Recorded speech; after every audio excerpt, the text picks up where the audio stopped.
Magbukas sa ating mga Bibles in the book of Philippians chapter 1. And the title of our message tonight is Conduct Worthy of the Church. Our text is Philippians 1 verses 27 to 30. Philippians 1, 27 to 30, Conduct Worthy of the Church. Ano ba yung behavior na karapat-dapat sa iglesia? Conduct worthy of the church. 27, only let your conversation means manner of life, diba? Manner of living. Modern dictionary definition of conversation is two people talking, nagkakaroon sila ng pag-uusap, yan ang conversation.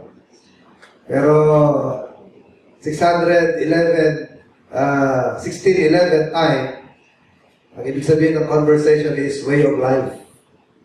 Yan ang way of, sabihin ng conversation, a way of life. Only let your way of life, yan. Only let your conversation be as it becometh the gospel of Christ. It means it should reflect the power of the gospel. Meron pang isang verse yan sa Hebrews 13:6. Alala niyo? Let your conversation be without covetousness, because it is written, I will never leave thee nor forsake thee. Yung conversation doon, yung paraan ng pamumuhay natin, huwag greedy, huwag covetous. So, verse 27 says, only let your conversation be as it becometh or reflects the gospel of Christ, that whether I come and see you or else be absent, I may hear of your affairs, that ye stand fast in one spirit, with one mind, striving together for the faith of the gospel. So, sabi ng Apostle Paul, despite of what happens to me, sa kabila ng mga nangyayari sa akin,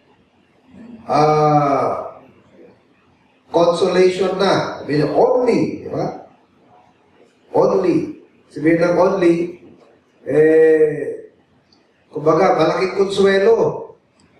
Kahit na mapagdaanan ko yung mga pinagdadaanan kong hirap, pero malaking konsuelo na makita ko na namumuhay kayo sa isang paraan ng pamumuhay na reflects the gospel of Christ.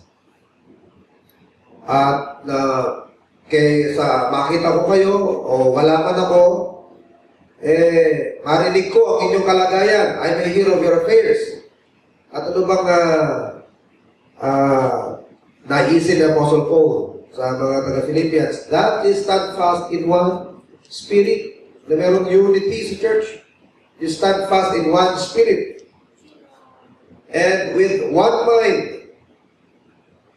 Isang isa ng pag-iisip, na nag-strive together for the faith of the gospel. That you strive together. Pero kayong pagsusumikap na may pagtanggol at may ihayag, may ipamalita ang ebanghelyo ng Panginoon. 28. And in nothing terrified by your adversaries, which is to them an evident token of perdition, but to you of salvation and that of God. Sabi ng Apostle Paul, huwag kayong matakot sa mga, huwag kayong ma-terrify, sa inyong mga kaaway. Na yung pang-aaway nila sa mga believers, token, evidence, ng na sila yung mga napapahamak. So yung mga nag-oppose sa effort ng church, na maisulong ang gospel, proclaim ang gospel, yung mga adversary ng Panginoon, yung mga kaaway, yung mga unbelievers, evidence yun na sila yung mga sons of perdition. Pero yung pag-oppose sa mga anak ng Diyos, sa kanilang effort sa gospel, sa atin naman, katunayan na tayo ligtas. But to you all, salvation and that of God. 29, for unto you, it is given in the behalf of Christ, not only to believe on Him, but also to suffer for sake. So, given na, automatic. Kumbaga, understood. Correct? Understood na. Kapag nananampalataya ka, kasama sa gift sa believers, not only the faith. Diba? According to Ephesians 2:8, faith is what? Faith is gift. Sabi ng Ephesians 2:8, by grace you are saved through faith, and that not of yourself. That faith is not of yourself. It is the gift of God. Kaya sabi ng verse 29, hindi lamang pala faith ang gift, not only to believe. Ano pa kasama sa gift? Suffer. Not also to suffer is also a gift. Gift pa rin. Yan sabi ng Philippians 1:29. Diba? To you it is given. Diba? Given. Given means gift. And to you it is given in the behalf of Christ, not only to believe or not only to have faith, which is a gift, pero isa pang gift sa atin ng Panginoon is to suffer. So, expected yan. Minsan pipreach ka, sasabayan ka ng video, okay, no? Mga opposition yan mga suffering yan Mag-oppose, you will experience suffer persecution from this world. Sabi ng Bible, given na yan, understood na yan. Nung binigyan tayo ng pananampalataya, kakambal yan na magdadanas tayo ng mga paghihirap for the sake of the gospel ng opposition. 30, having the same conflict which you saw in me and now here to be in me. Ganun din naman yung narinig nyo sa akin Yung conflict ko na ngayon nababalitaan ninyo, may nabilanggo. Yan, so, ano yan? Experiences ng mga tunay na mga nanampalataya yan na nag-aayag ng salita ng Panginoon. So, by way of introduction, i-review lang natin. Itong Philippian Church, mataas ang respeto, pagmamahal, at appreciation ni Paul sa Ephesian Church. Sa lahat ng mga church na na-describe sa Bible, ito na siguro yung pinaka-mature. No? Although meron mga 7 Asia Minor churches, na nabanggit sa Revelation 1-3, meron doon isa sa 7 Asia Minor churches na walang rebuke. Ano po? So, mature yung church na yun. Pero kasama na siguro itong Philippian church sa mga naka-receive ng mga magagandang papuri mula kay Apostle Paul. So, mataas ang kanyang pagmamahal, respect, appreciation for this church at Philippi, and it's one of the most mature of the churches described in the New Testament. Meron pa mga dinescribe yung Galatia. Ang Galatia, mature ba? Hindi. I-review nga sila. Sabi ni Paul sa Galatian Church, how soon ang bilis nyo namang napapaniwala sa maling ebanghelyo. Kaya sabi ni Apostle Paul, pag kayo may narinig na ebanghelyo at iba sa narinig ninyo kaysa sa amin, kahit pa anghel yan, di ba? Sabi ni Apostle Paul, do not believe. Maniwala kayo sa una yung napakinggan sa amin, pero kayo, ang bilis nyo maniwala. Sabi niya, how soon that you have been full to believe on a different kind of gospel. So, bakit ang pagkaka-describe sa Galatian Church, ang bilis na mapaniwala sa false teaching? Ang Corinthian Church, lalo na, di ba? Sabi ni Apostle Paul, I cannot talk to you as to a mature person because up to now, you are still babes in Christ. Babes are immature, di ba? They are children, immature in behavior, in thinking, their emotions. Sabi ni Apostle Paul, mga baby ngayon, immature. Pero pag Philippian Church ang binabanggit, sabi ng Apostle Paul, I thank my God upon every remembrance of you. Kung maalala kayo, puro pasasalamat ang lumalabas sa ibig ko. Because they love Paul so much. They supported Paul so much. Okay? But, nevertheless, sabi rito, kahit na maganda ang pagkaka-describe sa Philippian Church, meron din ito mga problems diba? They have problems with the relationship of two prominent ladies like Syntyche and Euodias. Dalawang mga prominent female members sa church na yung kanilang hindi pagkakaunawaan, it could pose danger to the church. At meron din mga binabanggit sa Apostle Paul na They are the enemies of they are the enemies of the cross. Yung mga detractors. Yung mga detractors ni Apostle Paul, originally, nung siya nasa Jerusalem, mga Judaizers, di ba? Eh, nung nasa Roma na siya, malayo na siya sa Israel, hindi na Judaizer ang problema niya. Problema na niya, mga church leaders na nga eh. Church leaders, members, na they felt threatened of Apostle Paul's presence, yung kanyang gift, yung kanyang talent, mukhang nagpo-pose ng danger sa kanilang influence and prominence sa church. Now, these people are not false in their doctrine, only they are false in their motive, because they want to promote themselves at the expense of Apostle Paul. While Apostle Paul had no chance of defending himself because he was under house arrest. Samantalang yung mga ibang teachers, they are free to move around and promote themselves at the expense of Apostle Paul. Sabi nila, talagang lingkod na Diyos si Apostle Paul, ba't hanggang ngayon, nakibilanggo pa. Kinakastigo siya ng Diyos. Actually, lumang tugtugin na yun eh. Paano pa ni Hope, di ba? Ano tingin nila kay Hope? Hope, nakakarma ka. Kaya nangyayari sa iya, nakakarma ka. Isipin mo mabuti. Paul, Apostle Paul. Kasi Apostle Paul, nandiriyak kasi kinarma siya, may kasalanan siya. Sila naman, they promote themselves. So these are detractors. Detractors are those who speak evil or bad, no? Of you to belittle you or to lessen your influence. Okay? So, meron ganun din problem. Hindi mga unsafe yan. Mga believers, ano? Mga believers yan. Doon sa, nasa Corinto, they questioned the apostleship of Apostle Paul. Nirebuke sila ng Apostle Paul, kaya eventually, in 2 Corinthians, nag-repent din sila. Ano? Mga mananampalataya. So, maganda ang Philippian Church, pero it is not without a problem. Meron din problem ang Philippian Church. Of detractors, problem of misunderstanding of members, like between Judeas and Syntyche.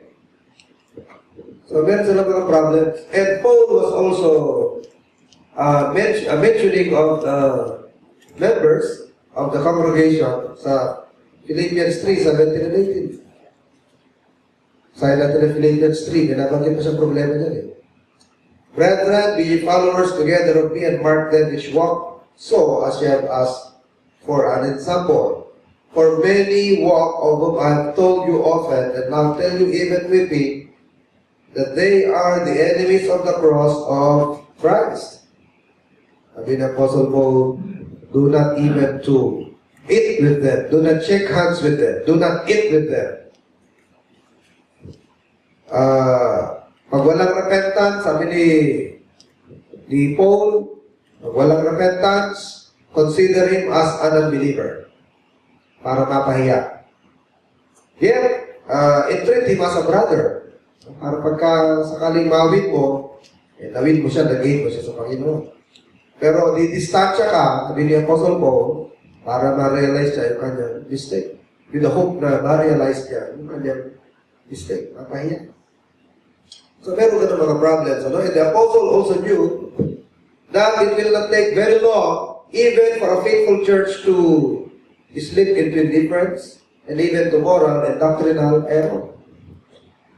Pag hindi maingat at mapagbantayan sa simbahan, hindi mo malayo, kundi hindi na kailangan magtagal. Madali sa isang iglesia ang mag-slide. Parang backslide, ano?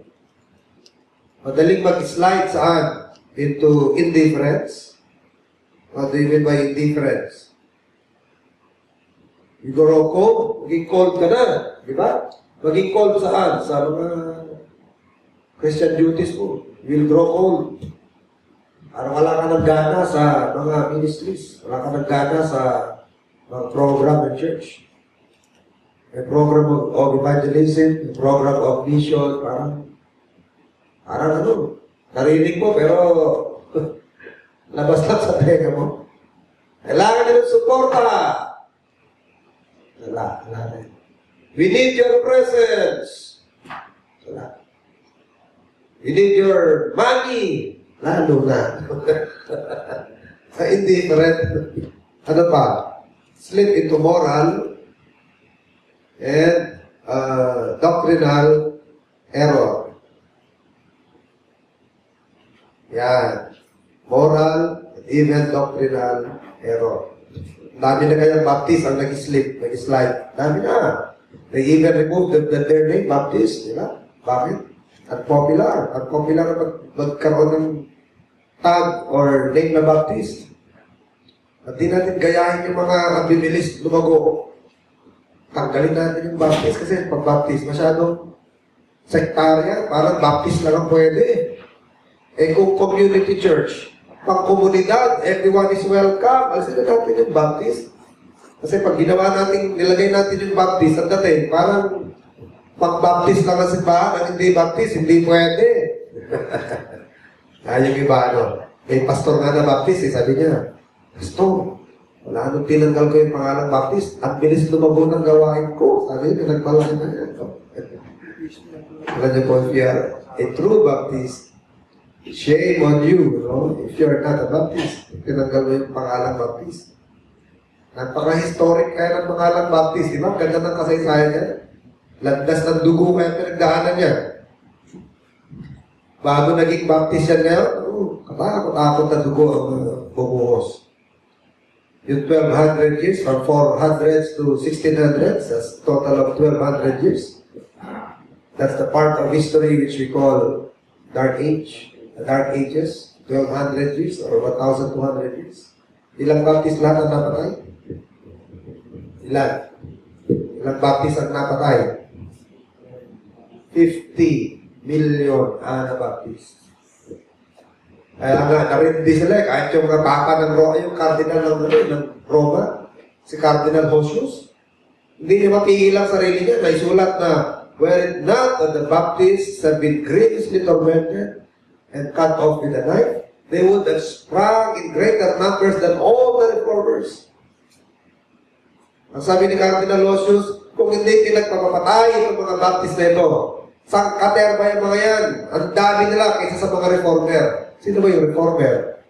Yung mga protestant, sila Luther, sila Calvin, sila John Huss, sila John Knox, sila Savonarola, sila John Huss. Yan yung mga reformers, yung mga naging mga protestants, sila Wesley Brothers, yung mga Wesleyans, mga Methodists. Mas maraming Baptist yan. Sabi ni Jesus, kung di pinagpapatay yung mga Baptist na yan, ang dami yan.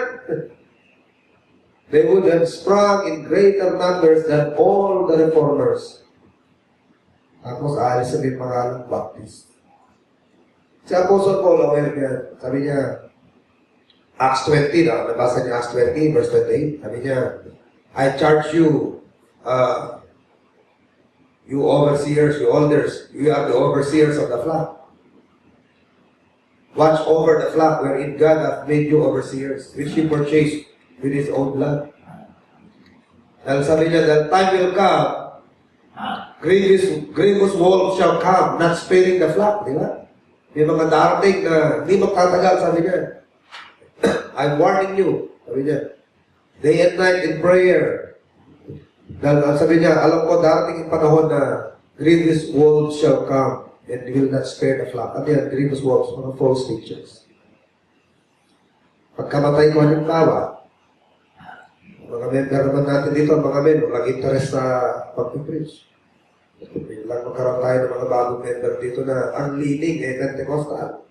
Sila yung mahilig mag-preach. At sinabi mo sa dating mga men, ikaw na, naiya ako.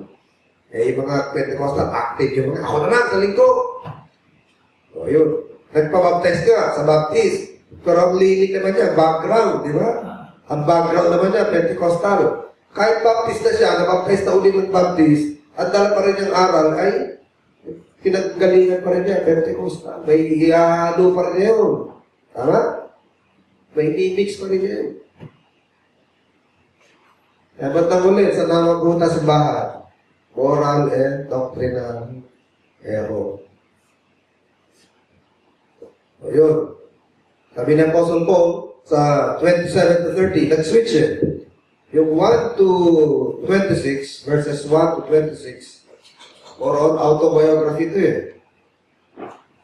Sabi niya, what happened to me have turned to the furtherance of the gospel. Puro me eh, puro me. Starting verse 27, up to 30, nabalik na, hindi na sa sarili niya, hindi na autobiography. Napunta na sa church, sa Philippi. Sabi niya, ito naman ang mensahe ko sa inyo, sabi niya. Magkaisa kayo. Focus on having a right behavior. He calls on the Philippians to maintain their spiritual commitment to continue to behave in a way that is consistent with the power of the gospel. Tignan rin yung mga sarili. Verse 27, only let your conversation, ano yung conversation? Way of life or manner of living, way of life. Be as it becometh the gospel of Christ. That whether I come and see you or else absent, I may hear of your affairs, that you stand fast in one spirit, with one mind, striving together for the faith of the gospel. Medyo may difficulty ng konti dyan dahil lang simbahan. Mag-number lang ng 50 yan eh. 50 members. Ano yan? 50 minds. Gagawin mong isa. Ang hirap doon. Tama? Pamilya nga lang na. Mag-asawa, dalawang anak. Hindi pa nagkakaintindihan eh. Umalo pa si lolo o si lola. Naging 5. Lalo na hindi nagkaintindihan. Ayun pa 50. May kanya-kanyang paraan kung paano gagawin ng bagay. May kanya-kanyang favorite. Like, dislikes. Green na lang kaya. Ay, pangit. Blue. Ay, pangit ang blue. Red ang maganda. Lahat yan, kailangan magkakahay. Pag-iisahin mo yan. Ayan kaya. So, ang sinasabi ko lang, saan tayo magkakaisa? Hindi sa lahat ng point by point, lahat magkakaisa. Mahirap yun. Iba-iba tayo ng background, iba-iba ng school, pinanggalingan. Iba-iba ng temperament, iba-iba ng kinalakihan, iba-iba ng preference, di ba? Pero saan tayo pwede magkaisa? Sa desire. What should our desire? To glorify God? To serve? Diyan tayo magkakaisa. Magkakaiba nga ng way. Kung paano gagawin niya. Pero, nagkakaisa tayo sa isang layunin. Kaya pagka ganyan hindi na magkaintindihan, kailangan, ang i-apply magbibigayan. Kailangan magkaroon tayo ng good attitude in disagreement. You can disagree without being or becoming disagreeable. Ano ibig sabihin nun?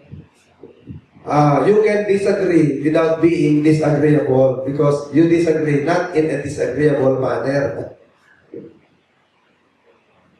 Pwede tayo mag-disagree na hindi sa paraan na disagreeable yung paraan ng pag-disagree natin.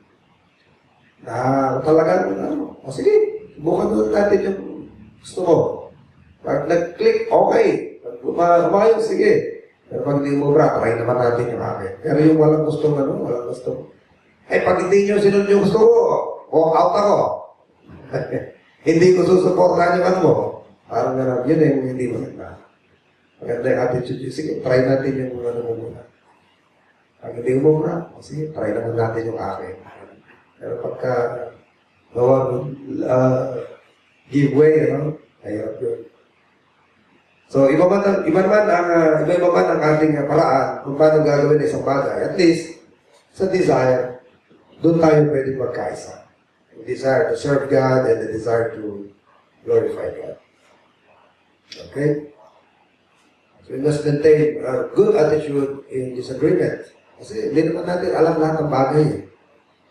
Hindi naman necessary na pag nag-disagree ang tao, ay wicked. Ay wicked? Oposisyon.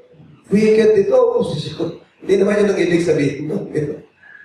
Kung ba nag-disagree, wicked na? Diba? Hindi naman wicked. Tsaka isa pa, hindi mo naman alam lahat ng bagay. Hindi ka naman Diyos. Diba? So, kailangan timbangin natin lahat ng bagay. Hindi pag may nag-oppose ay salbahe ito. Salbahe. So, titimbagin din natin. No? Baka may weight ang sinasabi. Yan system of check and balance. Okay, verse 28, and in nothing terrified by your adversaries, which is to them an evident token of perdition, but to you of salvation and that of God. Bakit po maganda yung ang way of life natin reflects the power of the gospel? Kasi nga po, ang simbahan, though ang simbahan imperfect, di ba? Ang simbahan imperfect, it is temporal, ang lupa lang ang simbahan di ba? Pero, though it is imperfect and though it is temporal, it should be what? It should be a reflection of heaven. It should be a reflection of God's kingdom. Yan. Maganda po na maging reflection ito ng kaharian ng Panginoon. Na kung saan ang mga subject ay, submissive sa king. Yun, maganda po natin yan. Ma-practice. Maganda po na mabuo sa ating kalooban. Okay? Alam niyo po yung word na conversation, yung pinanggalingan salita na conversation. The word conversation, conversation, it comes from the Greek word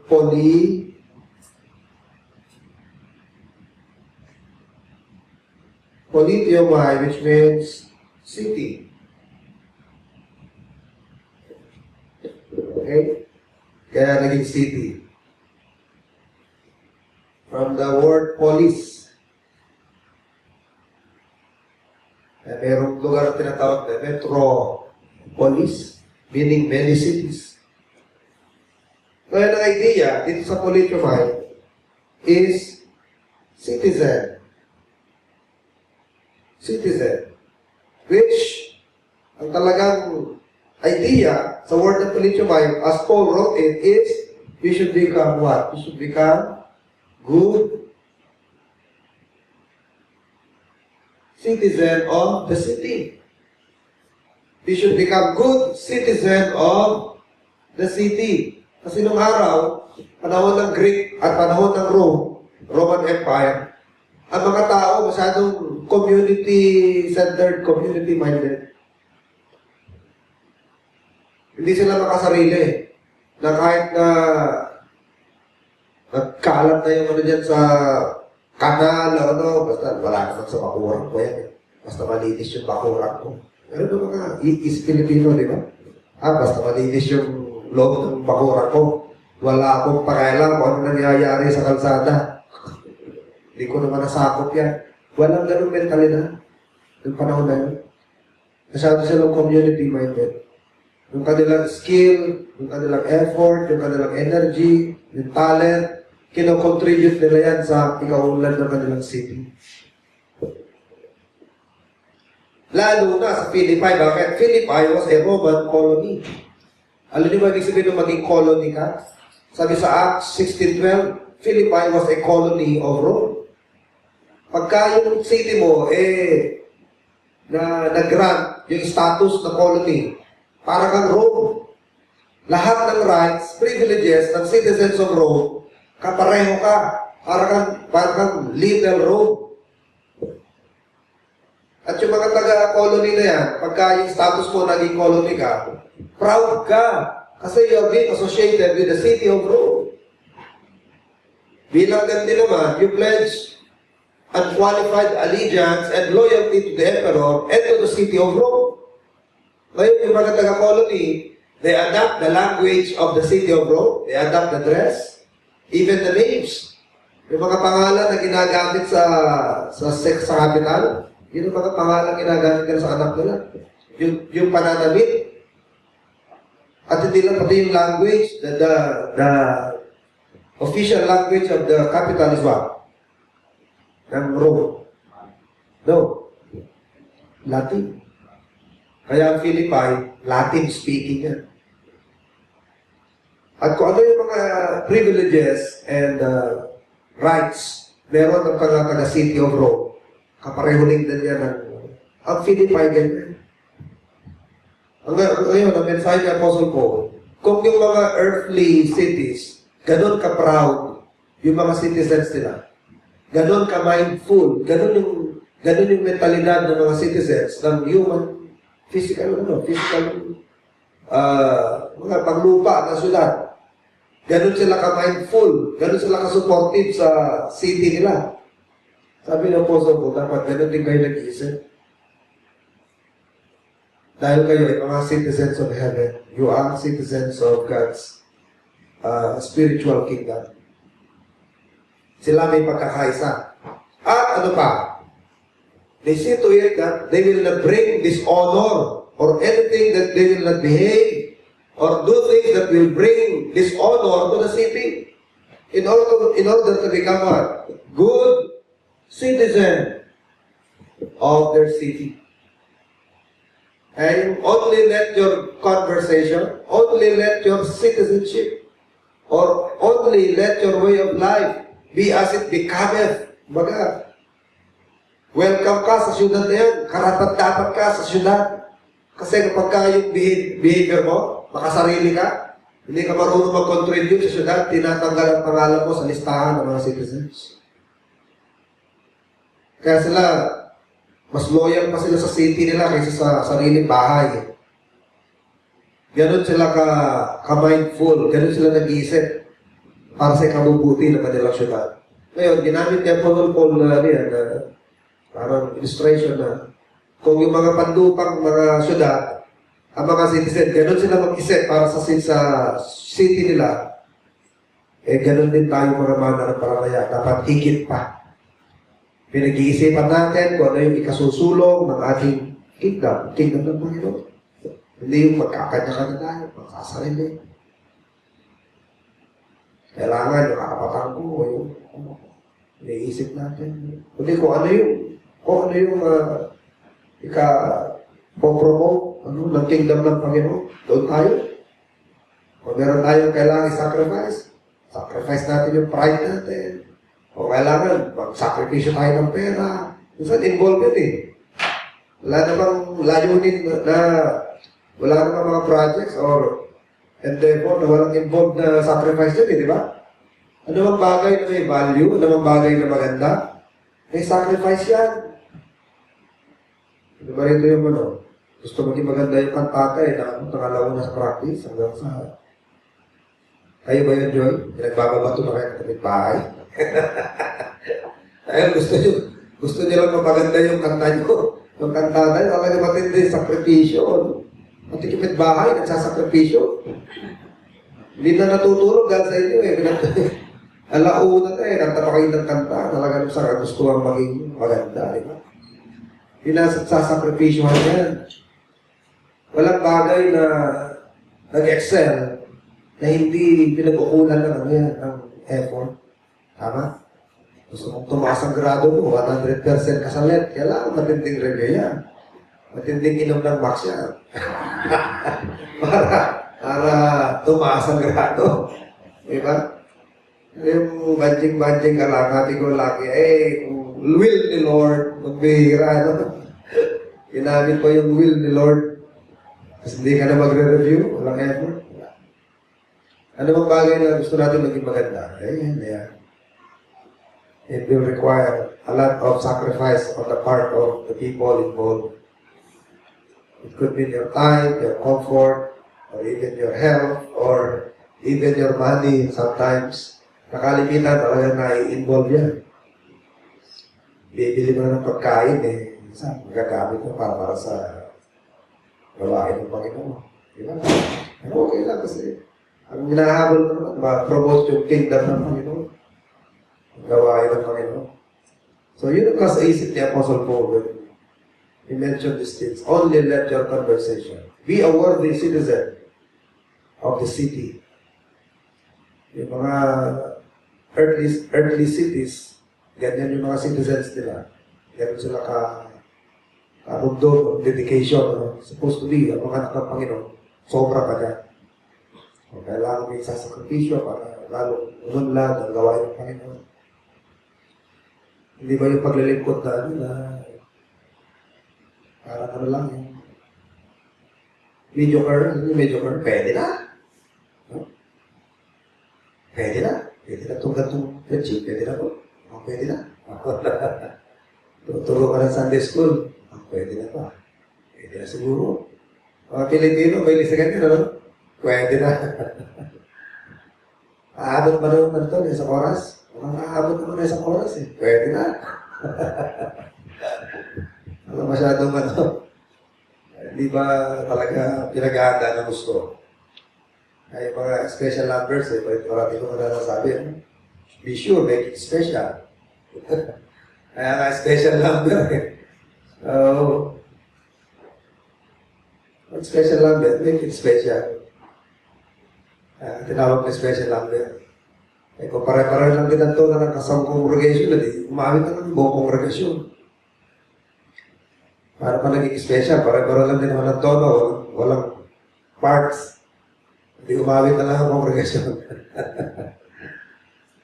So, if you want to do something excellent for God, talaga na yan. Pag-uupo ng oras, sakripisyo, panahon, no? Para ma-promote, may sulong ang gawain ng ating Panginoon.